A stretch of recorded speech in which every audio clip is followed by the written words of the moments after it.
Hello and welcome to the debate. I'm your host Sana Makbool with you at B2B World. In today's show, we will be talking about two very important stories.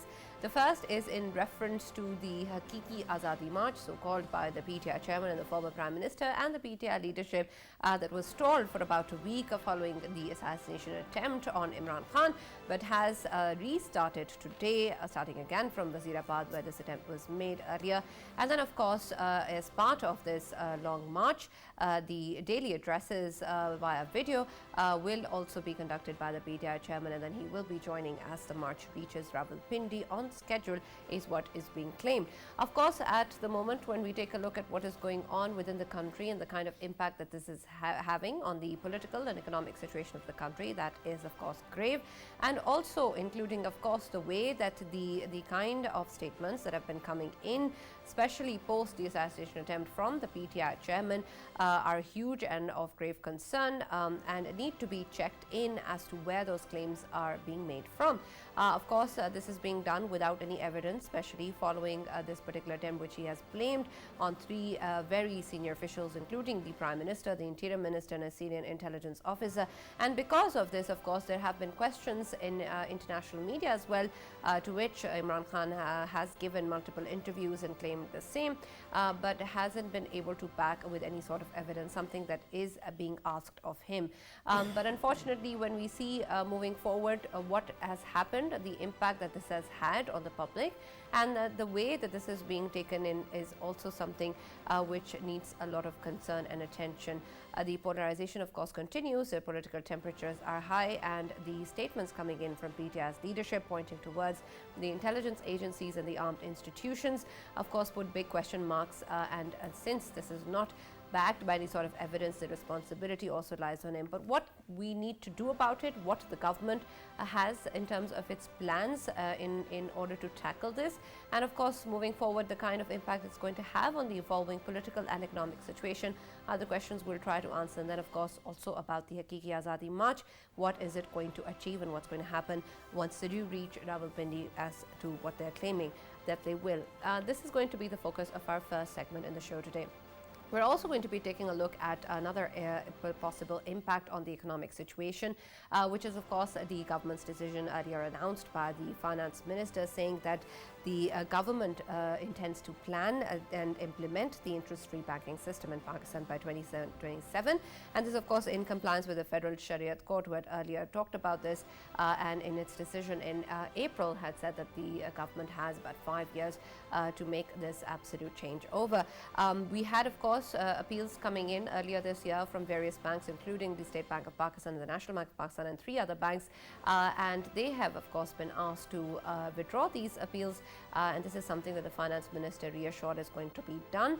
And this is now then going to move towards the kind of teachings according to the Holy Quran and Sunnah that the Federal Minister for Finance has also talked about, is what needs to happen in the country, and that the system that needs to be installed within the country is going to be completely free of any sort of interest, which applies quite comprehensively on various systems in which, of course, we had interest governing in, especially in terms of loans and the way that the banking institutions have also worked in the past. The kind of impact this may have and what possible measures the government is going to be taking in the next 5 years to make sure that this actually happens are, of course, big question marks that we need to take a look at. And then, of course, the concern that the State Bank of Pakistan had earlier also shown in its appeal as to how exactly will Pakistan's financial infrastructure be protected when we do make this changeover and keep it aligned with the global financing system as well.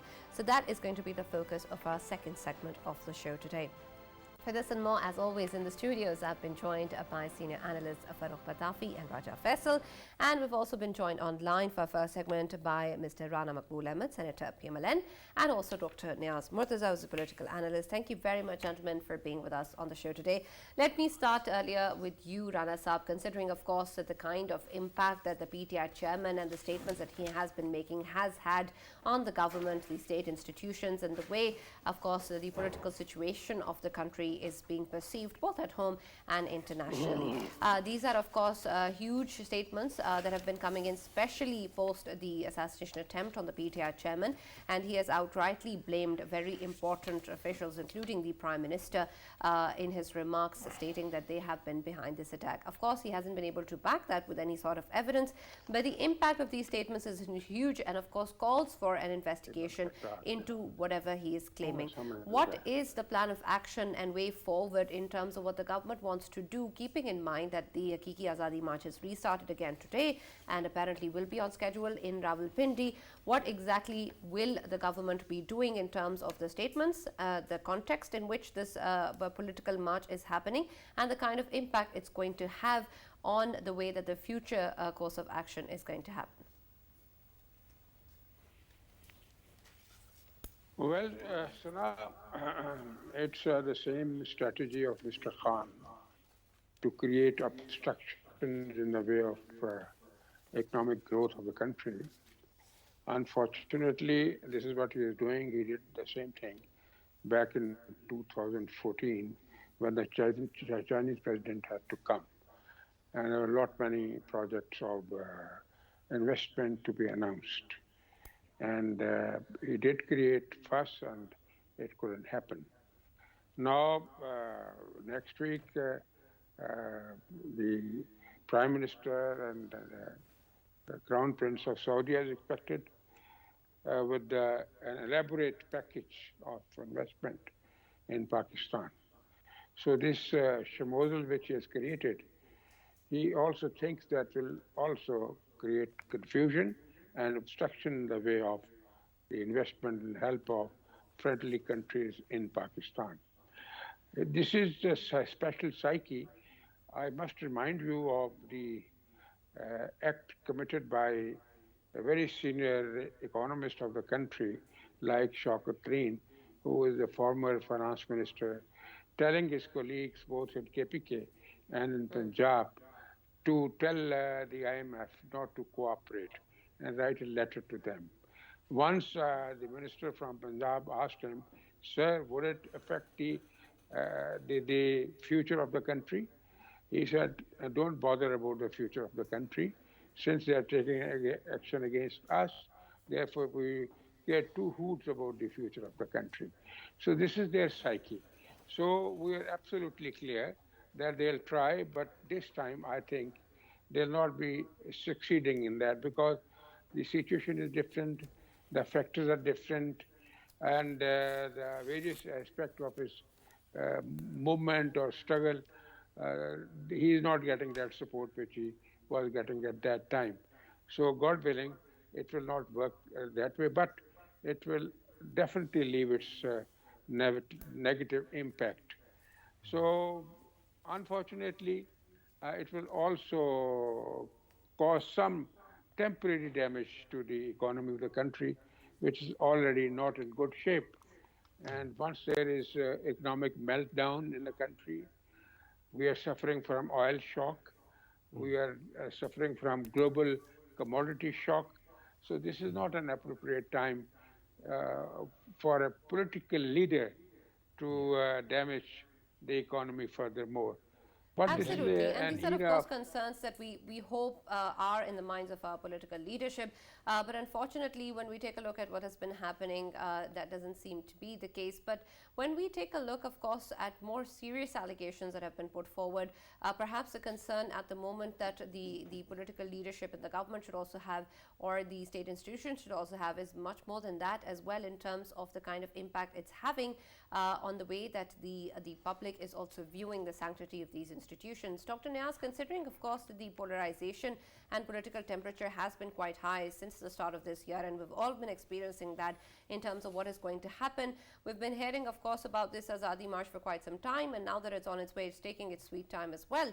But considering, of course, that moving forward, what really you think is going to be the solution? It seems that perhaps backdoor channels are also are being utilized at the moment as well, will be utilized in the future also perhaps. But when we talk about this particular Azadi March and its objectives, What do you think does the PTI leadership have in mind when they actually reach Rawalpindi? Because earlier, of course, it seemed that perhaps what is going to happen in November was the main objective. Then there's, of course, the call for elections that keeps on coming in. And then now, of course, the kind of allegations that are being made seem to be the focus of the discussion.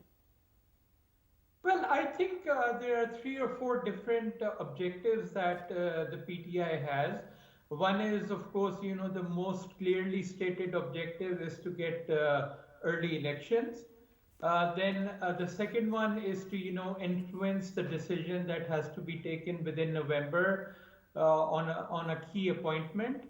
And then I think the third one is in terms of, trying to wiggle out from some of the cases that are going on against him and his party and some other party members. So I think those are the 3 or 4 key aims that one can see. And his strategy is very clear to, create as much nuisance as possible, make it as difficult as possible for the government to govern and run the country, because the more hurdles it creates, the more it becomes difficult for the country, the performance of the government to look bad, and that will again benefit him politically.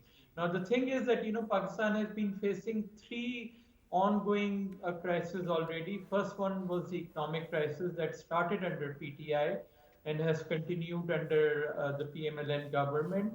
The second is, the global situation triggered by the Ukraine war, and then because of that, the high oil prices, and then the global recession, and then finally the floods. And now on top of that, you have a fourth problem, which is, the political turmoil that the PTI is creating, and that has a whole lot of cost, economic cost, beyond any destruction that it may cause in terms of, creating economic uncertainty, shutting down commerce, shutting down cities. So all that, his strategy is to, somehow make the government agree to, some of the objectives that he has. Now, what can the government do? That is the tricky part, because, we are a third world country where, the police, the government authorities are not as well equipped to deal with these kind of, marches and disruptions as some of the more advanced countries. So in a way, he's in some sort of a win-win situation. If the government doesn't do anything, he can create havoc. And if the government retaliates, there is a chance that our poorly equipped, police forces might overuse force, and that might result in, some deaths, some injuries, which then, the PTI can play up and claim that, the government is cracking down. And then, of course, the media will come, the international media will come. So it's a very tricky situation for the government. And, we saw this on May 25th also, that there was some overreaction by the police, and that resulted in, some sort of political payback for the PTI. It was able to show, all that shelling and so on, the people injured. So I think it has to be, tackled very, very tactfully without using too much force. Very true. Rana Saab, when we talk about the Western democracies, of course, we always give the examples from Britain, we always give examples from the European countries. Their democracies, obviously, we know that everything goes around there, but when it comes to, when it comes to economy, somehow they have a consensus over it. And the reason behind it is that they have very influential unions of the traders, and them traders unions, they are strictly a political, and they are influential enough that they can even influence the political parties as well. That is why they always have the consensus, and their economies they keep on running. Do you think that Pakistan needs to have very influential unions of the traders when it comes to all of these chaotic situations? Of course, they are the ones to manage a sort of consensus between the political parties so that a common person's life is not hurdled, sir? Well, the unions of yes, Rana Saab. Rasab, you are absolutely correct. Our society as a whole didn't have multidimensional growth unfortunately, and these institutions have not grown up at all. Rather, they are even not visible at the embryonic stage. So therefore, focus should be there for such to develop such institutions, which act as a cementing force within the institution uh, for the safety of the economy. Number two, the attitudinal pattern of the politicians in the West, especially as you have mentioned in Britain and other contiguous countries, is very healthy. We have the political mind is absolutely rotten and unhealthy, and they deal with their colleagues with so much of contempt and hatred, which is not a normal human reaction to each other. Therefore, not only this framework is to be raised, as you have rightly pointed out about the unions, there has to be some indoctrination and inculcation of certain ideas and certain ideology in the minds and the hearts of these politicians. Every time they lose the opportunity to grow and to get up, they start fighting against one another, and most of the time, the other forces they intervene, then it's total chaos and system Right, and collapses. absolutely, and that of course is some situation that we have been trying to avoid, but unfortunately somehow it doesn't keep on happening. We'll just take a short break over here and be back with more discussion on this.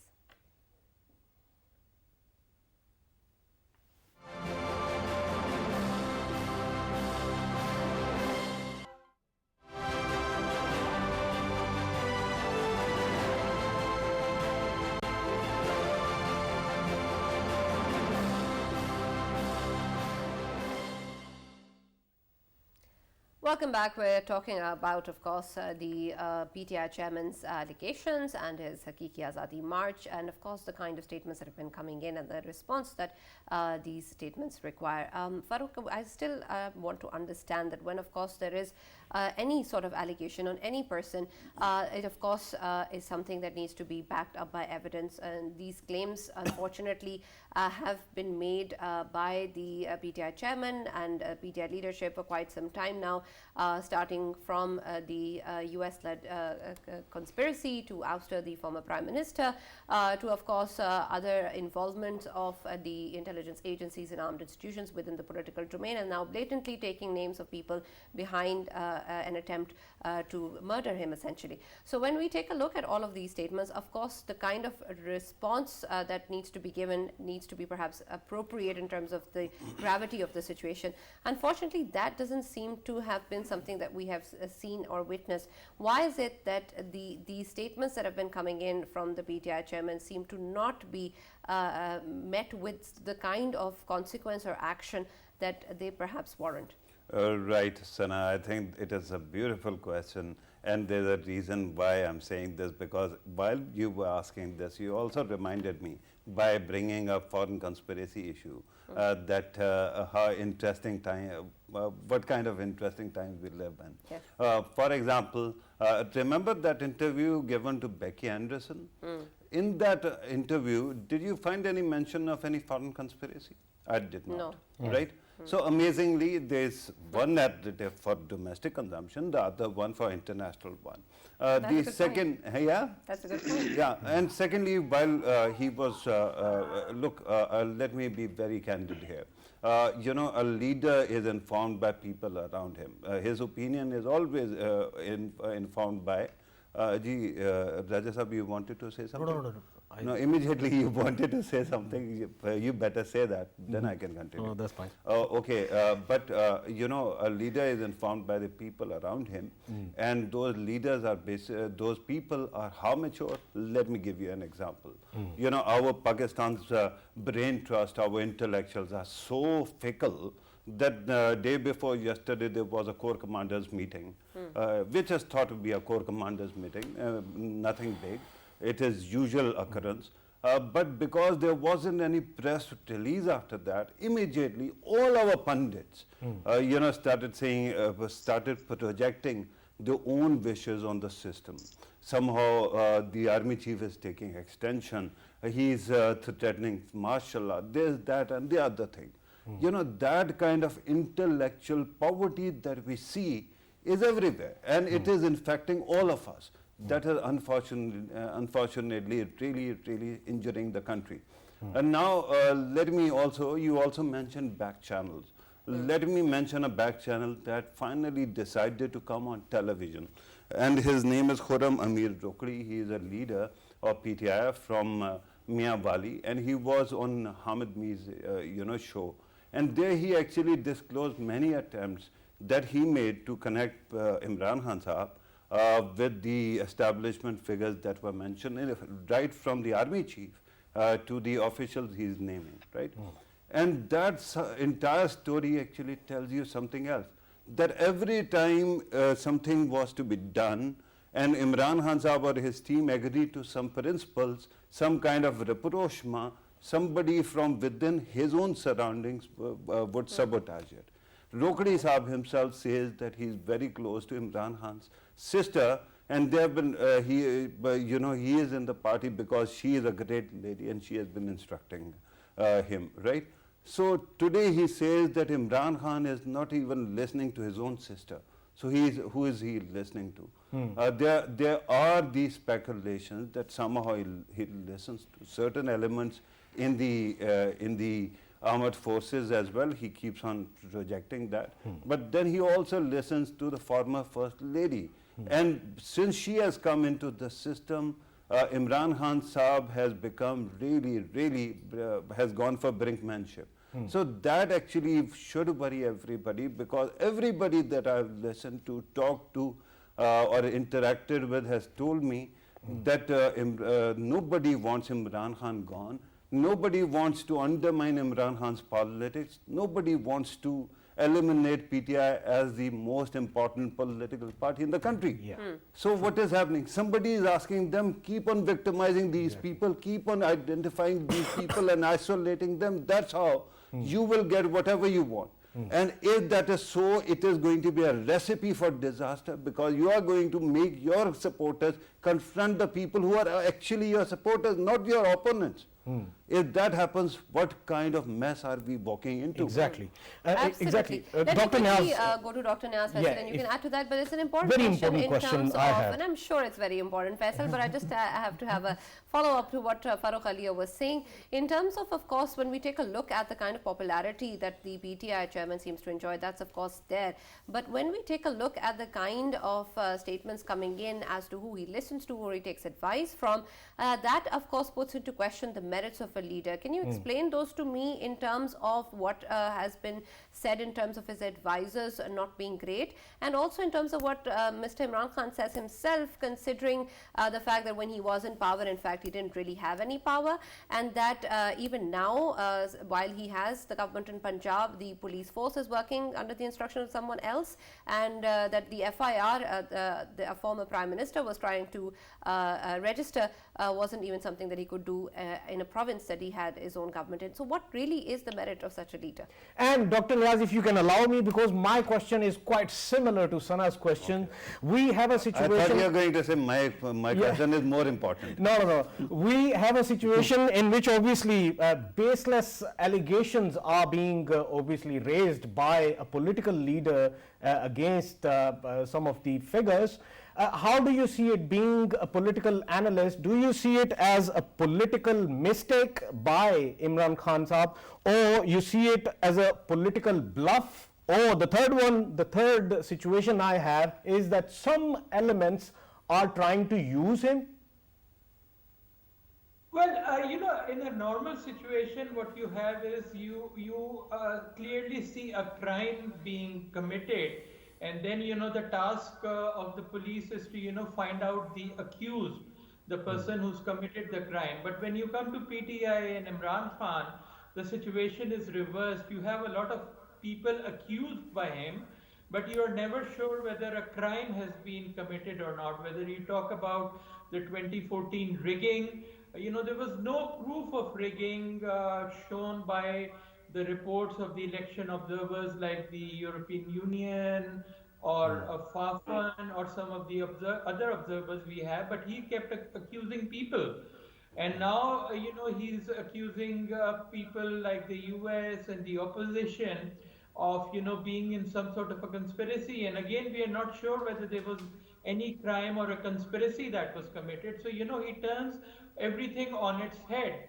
And he's able to get away with it because of, the powerful social media he has, and the social trolls he has, and his ability to convince people about whatever he's saying. And his whole approach seems to be that now I have made the accusations, and it's now the job of the other people to prove themselves innocent.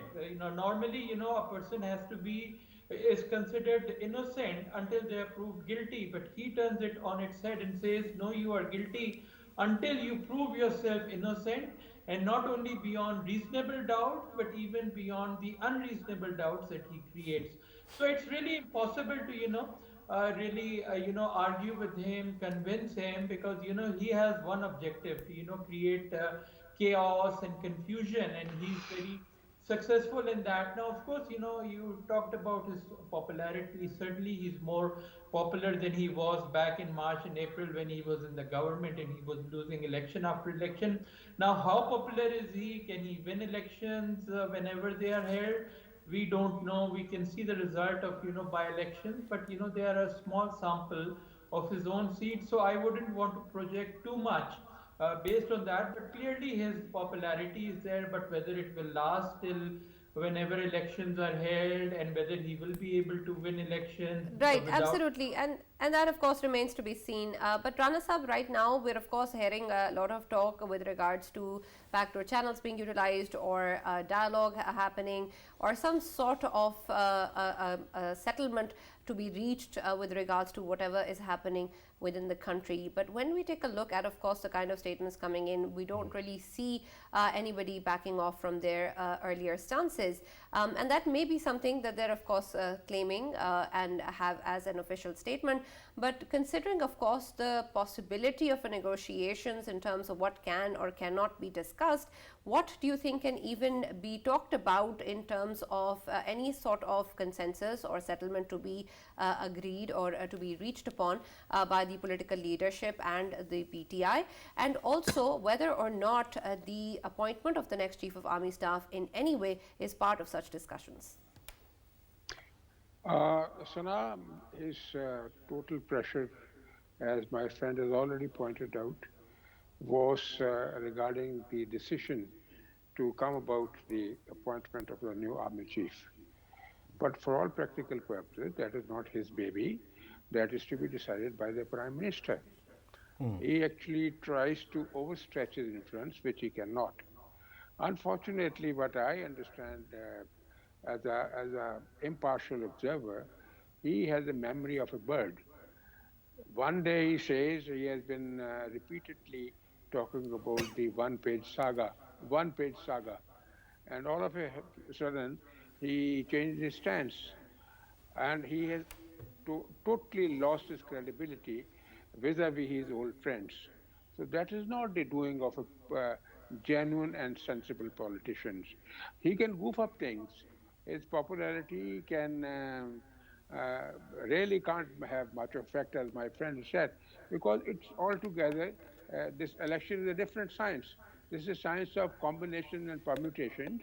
Once the general elections are announced, you will see the scene and scenario will undergo a change. Only he is acting like a bull in China shop. He is only acting as a destructive force. I hope he understands that maybe it's a bubble of his popularity, so-called popularity, but it will be deflated soon. He should not overreach to the things in such an irresponsible manner. As you have pointed out that there could be a law and order situation, my friend has also said, yes, there can be a law and order situation, but that cannot go out of hand because the other stakeholders are also participating in the total activity. And you might have seen that the two general officers, what were they saying? We'll stand by the government. We don't want that they should get into the operation against the party. They're all our friends or relations, the PTI people. They should go for healthy democratic activity. Right, absolutely, instead of and that resorting of to any course. violence. And you have said about the consensus or agreement, and I always supported parleys. Still, the government is prepared to go for parleys. The president actually tried, but he was given a shut-up call by the former prime minister, unfortunately, because he is too aggressive with his friends and with his seniors as well. Therefore, his policy is not a balanced policy. His policy lacks equilibrium. It's therefore it's creating so much of commotion. Right, absolutely. Unfortunately. Absolutely. Farooq, you want to add something before we conclude this? Yeah, because FIR matter was also mentioned. Let me also tell everybody who's watching, because somehow it, the way Imran Khan Sahib is presenting it, it becomes some kind of conspiracy theory.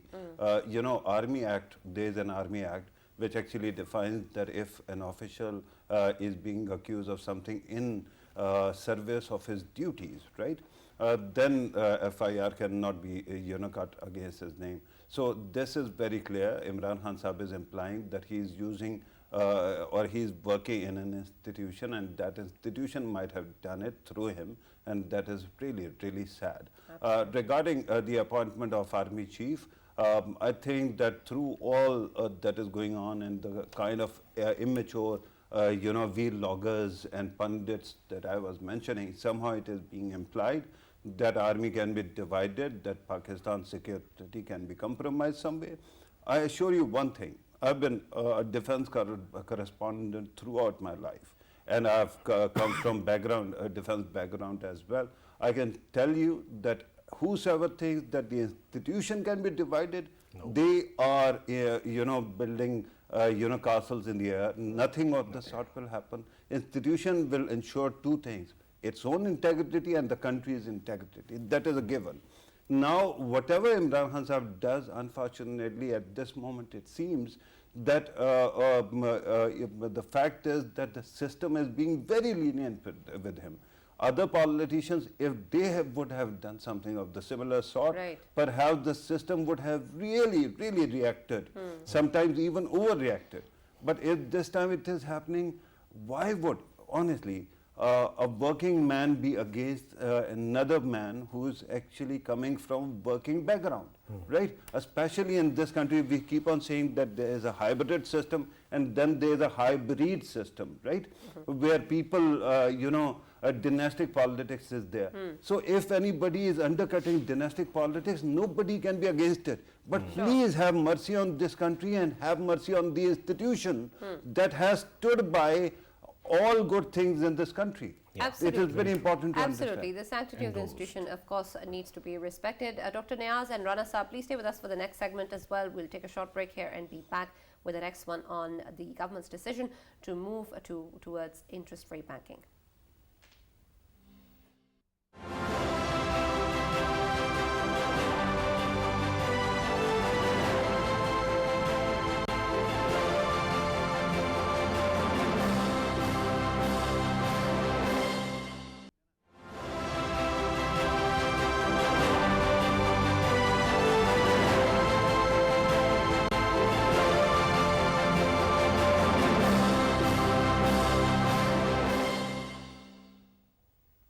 Welcome back to the debate. We're now going to be talking about what the finance minister has earlier announced, the government's decision to move towards interest-free banking by 2027. This is something that had earlier been announced by the Federal Shariat Court and was appealed by the State Bank of Pakistan, the National Bank of Pakistan, and other few banks who talked about this particular decision. But now the finance minister says they've been asked to withdraw their appeals, and this is something that the government will be working on actively and will try to ensure in the next 5 years. Rana Saab, let's take your opinion on this first. Of course, this is something, of course, we've seen as a move away from previous policy decisions, but perhaps something that the previous finance minister also had announced. Unfortunately, there hadn't been any sort of action taken on that particular statement, but now it seems that the State Bank and the National Bank will be withdrawing their appeals, and this is something that the government will be working on. First of all, with regards to the appeals, will this be ensured and how soon can we see that? And then moving forward, what sort of actions or measures will the government be taking in to ensure that this actually does happen by 2027? Because even though a lot of time has passed from the original decision, 5 years perhaps still seems to be a short amount of time to actually making sure that this does happen. This is not a very simple issue. It's, as we try to look at it, it's a very complex issue. And this dictum, divine dictum, about this total phenomena, that was about usury. Usury, which is called riba. It's not the interest of the modern ages that we must understand. That was usury was an instrument of total exploitation. Whereas this modern interest is, in most of the cases, it's an incentive for investment. So therefore, we have to distinguish and discriminate between the two. So it's a very, very difficult issue. I personally think our country economically is not in a position to implement this system.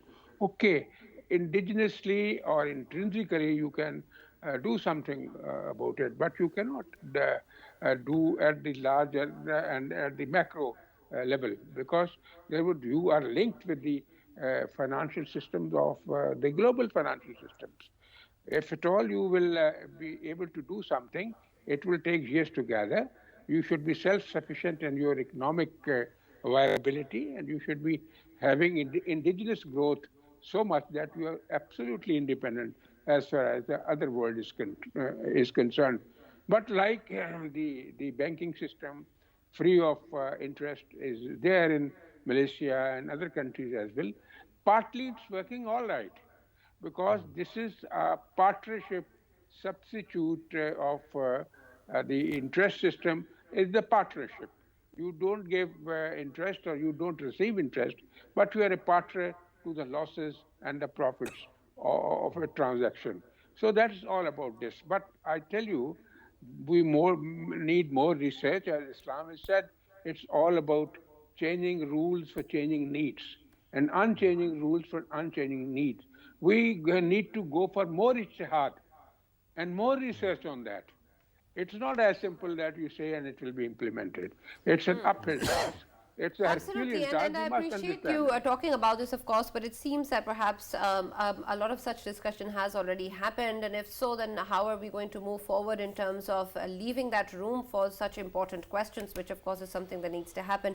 But Dr. Niaz, let me also take your opinion first on how exactly, what of course Rana Saab has been saying in terms of the economic condition that we are currently in, how exactly are we even going to even start towards implementing such a system, since we're talking about 2027, which is not far from now. And then also in terms of the kind of concerns that earlier the State Bank had also pointed out in terms of the alignment with the global financial infrastructure, how exactly will we be able to do that while of course the world markets are interacting in different ways, and if we're implementing a completely different system? Yeah, I mean, Rana Saab is correct. It's a very complex situation. It's easy to say that, all loans should be given on the basis of profit and loss basis. But let's remember, in Pakistan, in fact, in almost most countries, the biggest loan taker in any country is the government itself. And the government doesn't borrow for profit and loss commercial purposes. It borrows to fill its own budget, which is mostly for non-profit activities like giving the salaries of your employees, building roads, etc. So how do you apply the concept of profit and loss when it's the government which is taking the loan and it's not using the loan for any commercial purposes but for non-profit purposes? Similarly, you have a huge industry now on consumer loans, whether you're taking loan for your house, for your car, for your refrigerator. Those are not commercial purposes where a profit and loss can be worked out for the person who took the loan from that loan. It's all non-profit kind of loans for personal expenses. So then there is the issue of taking loans. Right, Dr. Niaz, unfortunately we seem to have lost your voice. Can we try again to get in touch with Dr. Niaz? Dr. Niaz, would you please say something for me? Yes, we can hear you now. Go ahead. Okay. So I was saying, and then, there are foreign loans that we borrow so much every year from the World Bank, IMF, from Eurobonds. Those people are not going to give us loans on a profit and loss basis. So it's extremely impractical to try to, fit into your economy to the situation of what it was 1400 years ago, where the concept was completely different. There were a very small number of rich people who used to give distress loans to people who were in need, and they were using exploitative rates, and it was perfectly okay at that time for Islam to say that this practice should end. But now the situation is reversed. You have a lot of small poor people who save money, put it into the bank, and then these large corporations borrow from the bank. So you have a very completely different situation. And then, in this new situation, trying to, fit that old model is not going to work. So I hope there is more research, and we have 5 years. And hopefully, a middle way would be found. What other countries are Right, doing, that absolutely. Yeah. Very quickly, Faisal. Yeah, Rana Saab, coming towards you once more. As Dr. Niaz has rightly pointed out, can we say that in coming future, of course, we can see right now there are an option for the Islamic banking, and in the Gulf countries as well and Far East as well, it is implemented that parallel systems of banking, they are working, and that is very productive system in which it's an option for any individual, whichever the route he wants to take. This should be implemented in Pakistan, and both of the parallel systems, they can be effective towards our economy, sir. Rana Sahab, as Dr. Niaz has mentioned, it's a correct appreciation, because once there is a partnership phenomena, then you must do it. That both the parties, all the parties who are partners in one business or transaction, they are responsible for losses, and they are also the beneficiary of the profits that is there. But at the national level or the global level, this is just not possible. How can you sever your economic relationship with all countries? Because our country is not in a state of that economic viability, that it's not even self-sufficient. We are always dependent on others, and we can't defy the system at this stage. Number two, for God's sake, we have to understand, if the interest is an instrument of exploitation, so then there is a justification. I already submitted that it pertains to the usury, the concept of usury, the Right. concept of riba, as Dr. Liak has rightly pointed out. Right, It's absolutely, not Rana Sahab, and that a distinction perhaps is the most important when we talk about this yes, particular move. yes. But Farooq, quickly, your opinion on this as well, especially in terms of course, we've talked about the concerns, but specifically in terms of any sort of potential benefit that there can be of actually moving towards a system. Of course, if we're trying to move towards a certain system of banking, we're really hoping that it benefits us economically. Right, Sana, I want to actually give you a comprehensive answer. You said quickly. I will try to be as quick as possible, Thank you. but allow me to actually make my case. First of all, let us be very clear. When it comes to principles, Quran speaks very clearly about riba, usury, or for that matter, even interest, right? And the words that are there are that God and Prophet's war, is with the people who are actually charging interest, or they have actually supported the system of interest or riba or usury. Having said that, I mean, that clearly makes it haram. But the problem with halal and haram is that when the issue, not problem, the issue with this distinction is that, a lot of foods are also haram, but they become halal when a person's life is in danger and no halal food is available, right? My concern at this moment is that whatever you may call Islamic banking system, having read Holy Quran and tafsir cover to cover, many tafasir, and hadith as well, I can tell you with clear certainty that whatever has been defined as Islamic, these Islamic systems, no matter where they are not Islamic per se, right? So what is happening is we have wasted 1400 years in actually talking about it rather than doing something about it or creating a interest-free banking. Now let us talk about interest, system and how it actually gives an edge to any country or culture or civilization. I am an ordinary man. There was no mobile earlier. I invented this mobile, right? And I don't have money to market it, to manufacture it, and take it to scale. So what do? I come to you, Sana, you are a banker, you are a moneyed person, and I borrow money from you, and I invest in this. Then I manufacture and market it and sell it.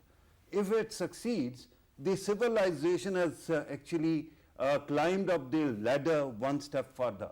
And then the society has mobiles and whatnot, right? If I fail, I'm the only person who is going to take the brunt. The system so far that they have is called Musharka or Mudarba. In Mudarba, what is being asked? You are being asked that your money, there will be loss and profit, sharing, that is Musharka. And Mudarba, it is said that if money is lost somehow, the investor is going to bear the brunt. Which investor will do it in any kind of circumstances when I have better systems abroad? Absolutely. I will go there. So at this moment committing, and by the way, current government committing something for 5 years down the line, that does not make any sense to me either. Absolutely. So I'm a bit concerned, but let us see what happens. Absolutely. Of course, that is the hope that whatever does happen, happens for the good of the country. Thank you so much, Dr. Niaz and Rana Saab, for joining us and being a part of the debate, and of course, Faisal and Farouk for being part of the discussion as well. Much remains to be seen both politically and economically, but we can only hope for whatever happens for the best of the country. That's all that we have for the debate. See you tomorrow.